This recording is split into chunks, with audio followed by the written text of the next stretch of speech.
This next interview is a part of the Food on Demand series, a collection of conversations that was held live on the conference showroom floor of the Food on Demand conference in Las Vegas, Nevada in May of 2024. The next guest in the Food on Demand series has spent almost a decade in the delivery space. We spend time talking about Big Pizza's move to the third-party marketplaces, the crucial piece delivery drivers play in this ecosystem, and the difficulty in the staffing environment for that position as of late. We conclude talking about autonomous delivery and how we move forward with that technology. Let's get to the conversation with the Director of Delivery Strategy for Papa John's, Andrew Garfrerick. I will say very candidly, a lot of my friends will know this at home. I'm not blowing smoke here. Papa John's is like, if I'm ordering a pizza, other than like a local shop we have around town called like Krause's, or maybe even like Pizza Oven is like a local one we have around, but like a national chain, Papa John's Donatos are my 1-2. Oh, yeah. I mean, we strive to be that premium within the large chain category. Obviously, everybody's got their favorite local shops, but, I mean, the stuffed crust is exquisite. We innovate on toppings. We innovate on crust, where to put cheese, on top, inside, on the bottom. We have a lot of fun with it, and I don't know if you saw this, but there's been the recent rebrand, better ingredients, better pizza, better get you some. So we're excited about that campaign. Yeah, the garlic stuffed crust, I probably had 4 times within the 2 weeks it came out. Yeah. Unbelievable. Yeah. So we're excited about the product. We're excited about the new brand strategy. It's kind of moving beyond really a founder-led message to a pizza fanatic-led message. And we're feeding the pizza cult and going for that fanatical obsession and creating that weekly habit of pizza night. And there's a ton of fanatics out there. That's without a doubt. Something we talked a little about personally off camera and just before the sit down, you have a super intriguing past work history, and then obviously now Vantage Point because of that past work history. You're a part of the team at DoorDash, the third-party marketplace delivery service, and now the head of delivery strategy at Papa John's. Something super notable a few years ago, I think Domino's founders or someone along those lines, there are pizza places that were strictly super against operating on third-party marketplaces and using third-party delivery service providers. You were brought in a few years after Papa John's, I believe in like 2021, first started using third-party delivery. But what was that vantage point for you, like being at DoorDash and then going to Papa John's, where it's super first-party, and now you are put in a position where you kind of have to rely on third-party, there's no other option. What was that like early on? Yeah, I think you're right that it's a somewhat unique perspective. And I mean, it was a wild journey at DoorDash over my 5 years. Was kind of leading local operations in the beginning when it was a scrappy startup, kind of moved into national partnerships and went away from the restaurant biz a little bit as I was helping build new verticals at DoorDash into convenience and grocery and others. But it's been so much fun at Papa John's being on the brand side and really focusing on omni-channel adoption. I think that's the perspective we think about when it comes to third party. Yeah, Papa John's was an innovator in the pizza category, joining DoorDash in 2018, and then some of the other marketplaces soon after. Pizza was a long-standing holdout, and frankly has been until Domino's started dipping their toe on Uber Eats really last year. And it's because there's been deep expertise, deep experience, and frankly a competitive advantage on delivery service within the category. And that's why losing the locus of control of that delivery experience and moving it somewhere else makes brands that have been built on delivery excellence very nervous. And so when you look at it from the fulfillment side, that's why pizza brands like a Domino's especially haven't been willing to give up some of that control. But really for Papa John's and what we've been doing is it's all about bringing in new business and acquiring new customers to build the brand. I mean, that is our role as a franchisor, is to build the brand, grow the brand, so that we can have franchisees excited and confident in building new units and expanding to new geographies, and they're going to make a return on that investment. So for us, it's, hey, we're going to be where the customers are and fight for consideration. And so in this case, it's not about taking customers we already have and throwing them to other channels. It's actually the opposite you want to do. You want to, one, acquire new customers from other channels and eventually bring them to you. Or two, if you've got very loyal users who are just actively on other platforms and have sticky habits there, why aren't you in the consideration set for that consumer on that platform? We want to be in that consideration set. And for like, your DashPass user or your Uber One user, you want to be in that rotation of 6 restaurants they're usually going through. I think that's super intriguing and kind of continue down that line of thinking. When you mentioned bringing the third-party delivery marketplaces into the fold, there's still this massive discussion of taking those third-party customers and converting them back to first-party. So as the director of delivery strategy, I know that's not under your wing entirely. That may be more of like a marketing thing and promos you can offer on those third-party delivery marketplaces. I know people talk about putting like QR codes in bags and being like, hey, place your next order on our platform, get $5 off, things of that nature to kind of bring them back to your first party application. But just in your scope of things, what is your stance on making sure those customers get back on Papa John's direct to consumer channel? Yeah. Ben, I would say that is one of the key tenets of my job now. And it may not be directly, but you can kind of think of it indirectly, because my job's to grow delivery at Papa John's, and that's omni-channel. What we do know is our most valuable customer is the app user. I mean, that's true for any brand. And okay, well, those are the highest frequency users. They have the highest ticket size. They're generally in our loyalty program.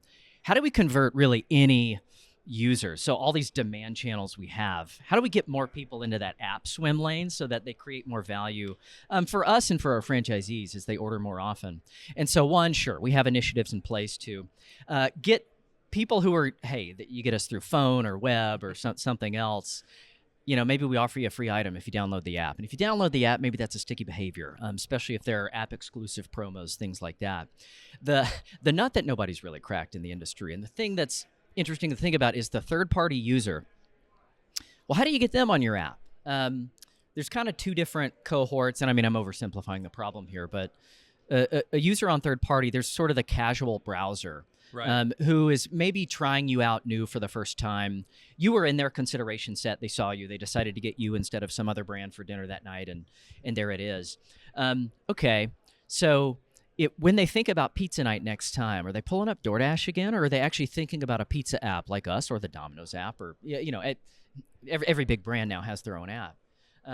So there's that, and so we think those people are maybe a little bit easier to dislodge, because if we can get them thinking about pizza night, okay, download our app, do it there. And by the way, I mean, third parties are highly incremental for us. It's about 60% in terms of when we, stack up their customer data against our database. Obviously, there's companies that do that in a clean room because we don't get the data directly. But, so yeah, incrementality is one of our North Stars. But then just driving transactions too. I mean, it's not about just acquiring users and then converting them, because that is very hard, by the way. It's also becoming a very critical component of just our overall transaction growth. And frankly, feeding that machine, i.e. pouring more money into the marketing funnel for these third parties, is very effective. Reason being, that money goes deep into the purchase funnel. You are one, buying ads on these platforms to boost your visibility. And then 2, you're paying for promos that are being surfaced to the customer really right at the point of purchase. You are so deep in the funnel that 1, you don't pay money unless they convert. So high ROAS, return on ad spend.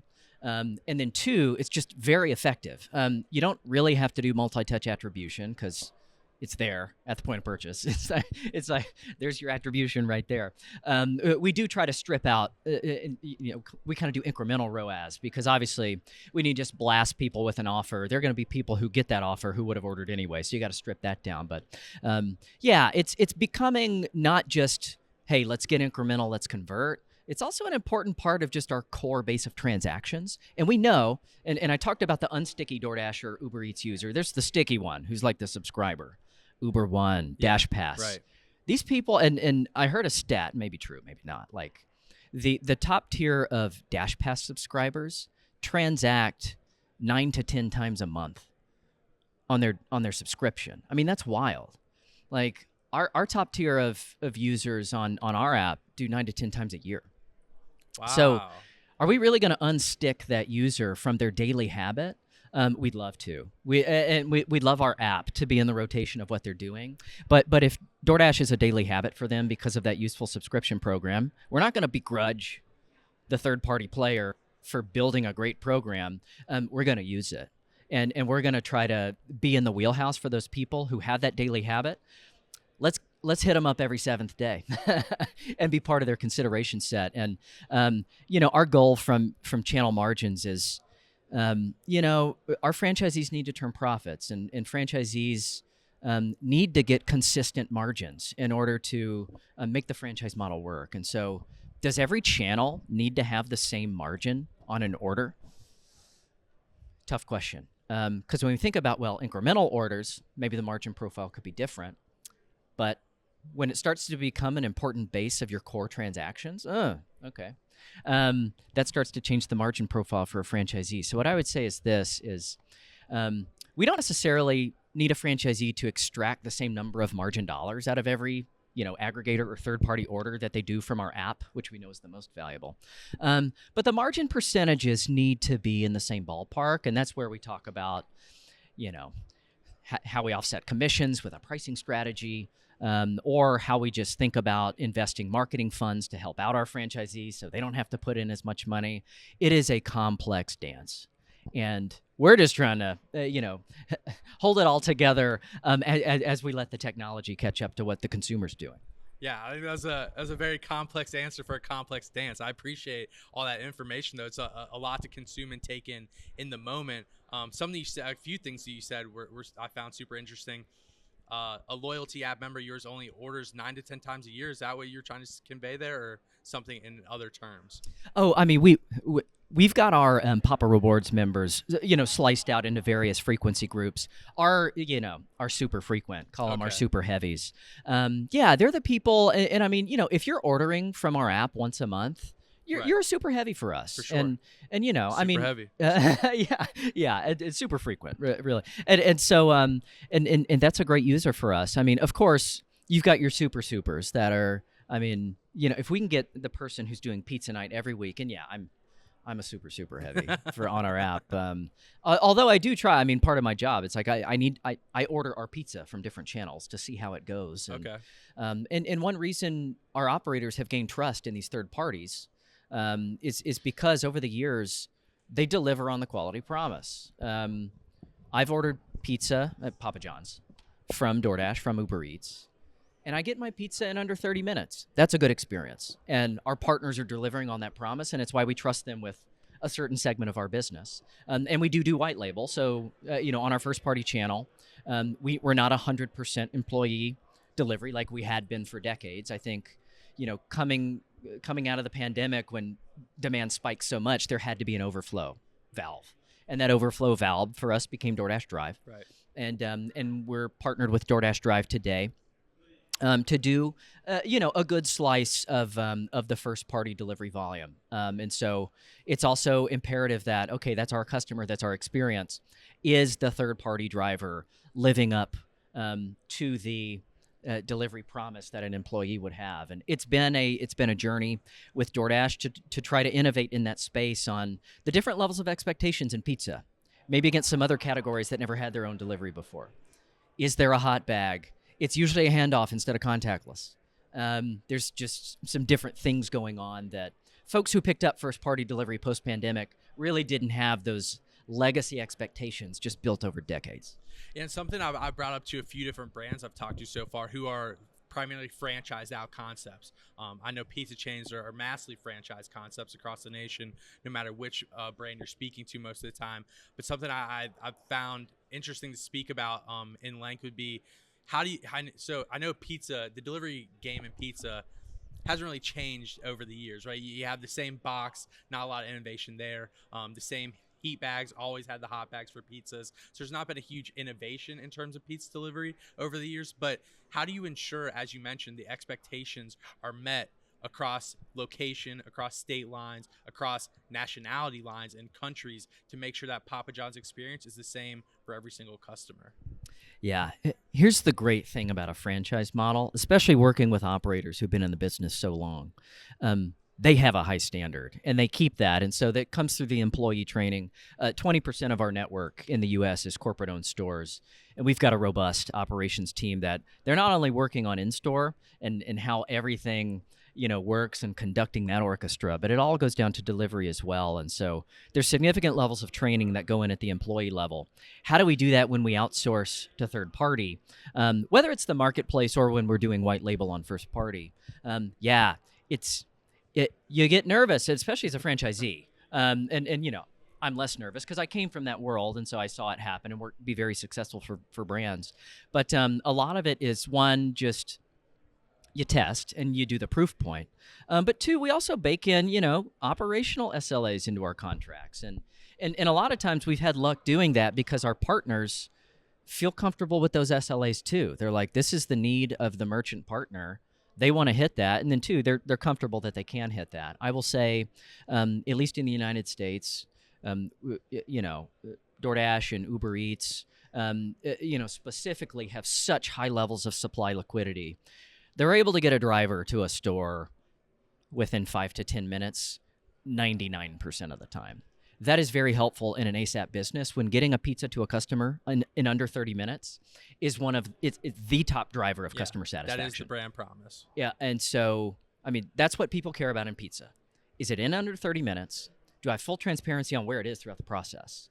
And then do I get a good value on it? And so, obviously, my job a lot of the time isn't about how we price our pizzas, but we do think, and we're looking at like delivery fees. What are we doing on delivery fees? How are we innovating there? I think the third parties have disrupted the space enough where a $5 or a $6 delivery fee just doesn't fly anymore. So how do we think about that? The other thing is, how do we price on third parties relative to our first party channel? Well, you want strategic advantage in your first party channel, so you think a little bit of differential is good there. But at the same token, if you overprice in third party, you're giving the customer a reason not to choose you. Never tried ever again in the first in a place. space where you're competing for consideration. So whether they order, and we've had franchisees come in with high prices in some of these channels, whether it's their regular menu or even how they've marked up on third party, whatever. And it's like, you're going to drive the customer somewhere else. And so, customers have a lot of different entrenched behaviors, but one of them is if they're already in a third-party app and they see a high price on Papa John's, they're going to order from another restaurant. They're not going to take the time to pull up our app and then deal search, because if they wanted that, they would have opened our app in the first place. So it's about the consideration, and our pricing strategy in third-party has to be built on that. Yeah, that's an amazing perspective to have, and that consideration of things to be in the consideration of the consumer. We've done a lot of talking to the customer side of things. Yeah. But the head of delivery strategy, I imagine you do have to consider the people who are making those deliveries on your first party side of things, being your Papa John's hired drivers. As of late, I think Domino's released the campaign, like the Tip Your Driver campaign, where I think if you tip so many dollars, they give you back that money as a consumer, like $5. Tip a driver $5, they'll give you a $5 promotion for your next order, something along those lines. I didn't really want to ask about a promo or anything like that, but I think that is super interesting and a great way for a brand like that to show, hey, we know the drivers need to make money. They're out here to make money. We care about them being profitable while they work with us and spend their time with our business. How big of a piece are the drivers for Papa John's, and how important are they to you guys? Yeah, I mean, as we mentioned before, because there's such a legacy of delivery excellence, excellent service by the driver has been one of the competitive advantages of owned delivery in pizza for so long. And so that has to be maintained, and the driver's such a critical component of that. And I'll be perfectly transparent, like the labor piece on delivery has been a tremendous challenge for our operators over the last year or two. One, obviously wages have gone up. And so one, that's great for the drivers. For franchisees, it turns their model upside down at times. And so we have to help them figure that out. The second thing is, the other thing that third parties have disrupted is not just the consumer side, it's the supply side. And there are great opportunities for people to get incredibly flexible work on these platforms.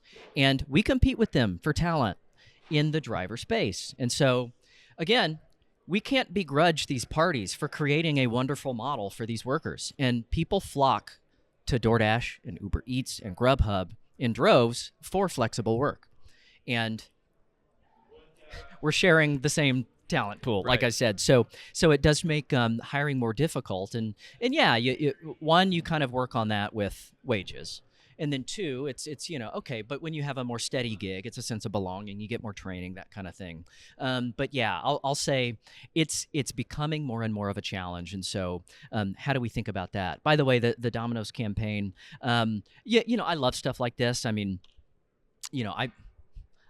I won't talk about them specifically other than whenever our competitors do something or whenever we do something, I mean, it elevates the category and it starts a conversation in the category. And I always love that.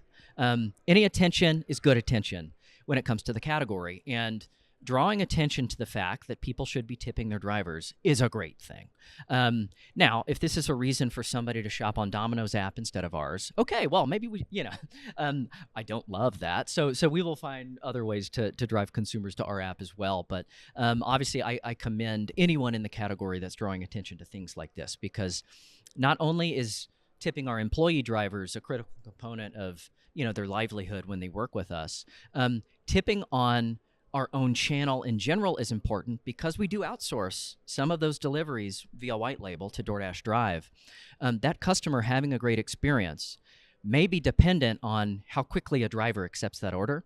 And as we know, and to be fair, this is where the gig model is a little messed up, is because these tips are fully transparent to the driver ahead of when they accept an order, it almost acts as a bid for quick service instead of a tip for good service. And so, but we just have to acknowledge that that's the reality and know that as we sort of coach up our consumers to tip, one, it helps the livelihood of these drivers. And two, when we do outsource it, it may help them get faster service, to be frank. Yeah, I think I do agree that it's a very interesting model, and the fact that it is more of a bid for the driver's time than an actual an appreciation for what they did do for you after you received the service. It's always 100%. interesting. One last question I wanted to ask. Always interesting in the delivery game, asking people who are involved in delivery strategy and things like that. Autonomous vehicles delivery is always the talk of the town. There's steps forward, then there's steps back, and there's kind of this ebb and flow of how's this going to work, when's it going to work, how soon is it implemented, kind of thing. It seems to work in like a dense city model, college campus model, but then you go to a suburban life where drive times are 10 miles, 15, 20, 25 minutes, and it doesn't seem to be suitable for that kind of thing right now. But I do feel like in the pizza delivery game, it is a product that has always traveled well and has always been known for the access to delivery. So where does Papa John sit right now with autonomous delivery? Is there soon plans for the future and working with those kind of companies? I know there's Waymo working with Uber Eats now and things of that nature. Are there anything coming up down the pipeline to work with autonomous delivery companies? I would say absolutely. And I will not constrain the time frame on that. Meaning, it's totally going to be part of the delivery model we're all thinking about 10 years from now. How do we get from A to B, like from here to 2034? I have no idea. and that's where, great ideas are 1% of success. Execution is 99%. And so the execution is the hardest part. Have we tested drones? Absolutely. Does it work? Yeah, it does. Is it really expensive and really hard to figure out how to do it? Yeah, it is. And so, it's not worth me diving into the intricacies of a test other than I'm excited to see what a lot of these tech companies are doing in this space. Frankly, I'm excited to see what some of our third-party partners like a DoorDash or an Uber Eats or a whomever looks to do with this, or even some, you've got middleware providers who are doing dispatch this day and age, your Olos, your Nashes of the world, who may be tapping into, dozens of fleets, some of these fleets being autonomous and non-human. Right. That's super interesting. Is it on our 1-year roadmap to make X% of our deliveries autonomous? No, it's not. We are keeping a close eye on it. We have tests that are going on. It is part of the future. It's just a careful dance because, one, transition in this arena where we talk about labor transformation, that can be slow. So that happens over time, not overnight. The other thing is the inflection points on adoption of certain things. I mean, you could apply this to solar over gasoline. You could apply this to anything where it's like, when will people adopt a new technology versus the old way of doing things? It's the marginal cost of the single transaction. And right now, the marginal cost of doing a drone delivery or a car delivery or autonomous bot is high because there was so much fixed cost put in up front, and and so it's like, okay, it's just got to scale, and once it's at scale, the marginal cost starts to go down, and people start adopting more. So this is a long way of me saying, yeah, everybody's going to be in on this within the next 10 years. I am not smart enough to know how quick that adoption curve is going to go. And then who's going to really own the tech stack on tapping into these providers? Will we have our own drones? I don't know. I would say it may be more likely that we're tapping into services that already have access to this kind of thing, and they are able to aggregate the scale they need with multiple brands, so that we are just tapping into that service, much like we do with DoorDash Drive today.